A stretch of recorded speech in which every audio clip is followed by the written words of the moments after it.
Welcome back, folks. Well, Operation Lone Star is quickly approaching, and today we have to talk a little bit more about it.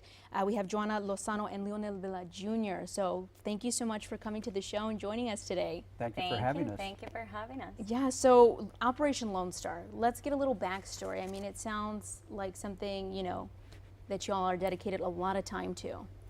That's right. We actually start preparing for Operation Lone Star with 2 years in advance. Wow. And this is our 18th year that we've been doing Operation Lone Star. It started in 1999 with Dr. Brian Smith. His focus was on not only exercising and training and planning to provide response in case we have an emergency, but also to provide medical services to the community. So Operation Lone Star is a training exercise where we, with different entities and different organizations, we get prepared to respond in case there's an emergency, in case there's a disaster, man-made or a natural disaster. Wow. And so why here? Why is that something that wanted to be, brought down here to the Rio Grande Valley? What was the need in that? It's because there's a lot of people down here who do not have the resources to go see a doctor to get their screenings and physicals and whatnot. So that's the need that we wanted to also meet the most. And at the same time, we are very close to the Gulf of Mexico.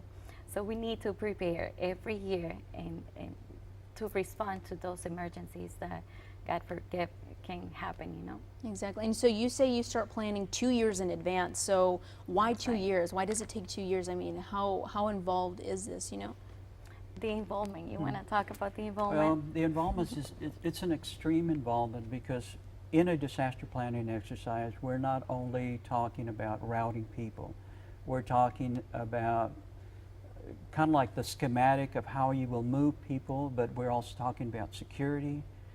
We're talking about communications, we're talking about service delivery, we're talking about tracking patients, we're talking about a lot of entities and a lot of variables that are involved in the disaster. So the basic bottom line to that is how fast we can set up and start delivery of services. And because we've done this for 18 years, we've gotten very good at it, so that when an actual disaster has occurred in our area, where it might take, let's say, 2 days for somebody to set up, we can set up within hours because we already know the players, we've worked with them, and everybody knows their job. Wow. And That's right. So one of our main focus is to see and find out how well we work together. And that's why we have hundreds of volunteers. We work with the Texas Military Department, with the National Guard, we work with the Department of State Health Services and the local health departments, with hospitals as well, and hundreds of volunteers.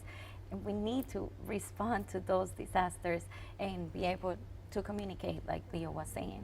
Mm-hmm. And so how long does this event run for? Is it a year long? Do we have only a week or so? We actually have only a week. Wow. So you planned for 2 years for just 1 week. For So it's just very 1 week. important then. Yes. Yes, Wow. and just our director exercise was telling me yesterday, in 2 months we'll start planning again, so get used to it. Yeah. Wow. So it's just 1 week. So in that week, what services are you providing in just that 1 week?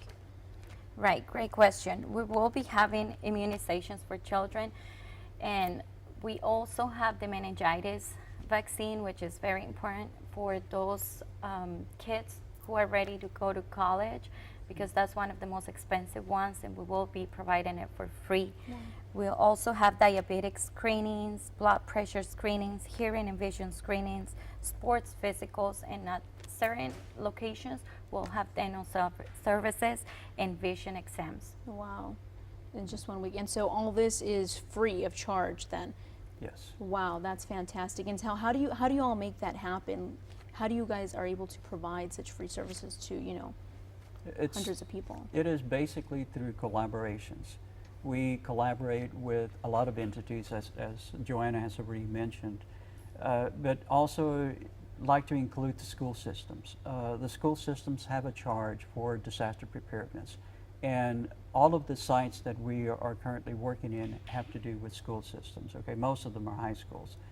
We have a elementary school that is in Rio Grande City, where I'm going to be at.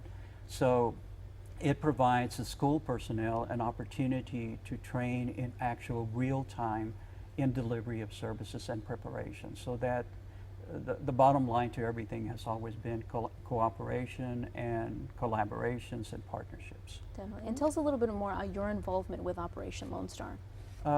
This will be the 16th year that I do Operation Lone Star. I came into the actually Health and Human Services at that time, Office of Border Affairs.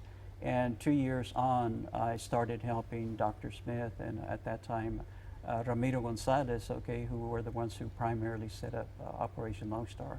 And so they elicited my help and I was glad to help. We were able to increase the partnerships by including the Health and Human Service agencies at that time, and increasing a lot of local partners, you know, like schools, nursing schools and things like that, okay, which really helped out our exercise. And so what does it mean to be able to help, you know, people across the valley and to give back and to be able to provide these kinds of services? Oh, it is really rewarding. We've seen people who go there. We had an experience last year where this gentleman came in with his daughter to get glasses, and when he had the diabetic screening, they found out that he was diabetic. So it's really amazing. We love Operation Lone Star. We're able to see how much we can bring to the community and how much we can meet those medical needs. Wow, it's most definitely, and I guess it's those, you know, those, when you meet those people and you can see actually giving back and you can meet them face to face on what it does and what it actually means to them. I think it's got to be great experience. People who have never seen a doctor in their lives. Wow. It is really amazing and to so be involved in it. And so you always want to encourage people to come out and to get screened, get tested, get any vaccinations they may need, just to see, because you may never know, right? I mean, Yes. seeing a doctor is Definitely encouraging everybody to come in. And I also want to mention that we do not require any documentation.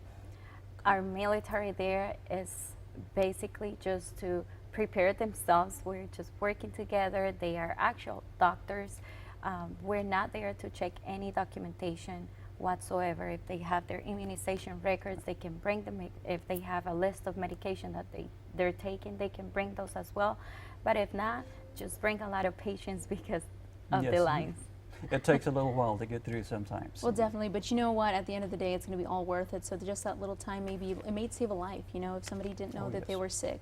So that's amazing. It's great to see that you all are giving back, and this is something that's so important. And for 18 years now, you know, it's obviously been a very big success. Absolutely. Wow. All right. Well, we're going to take a short break, folks, and when we come back, we're going to talk more with the folks from Operation Lone Star and find out how you can get services.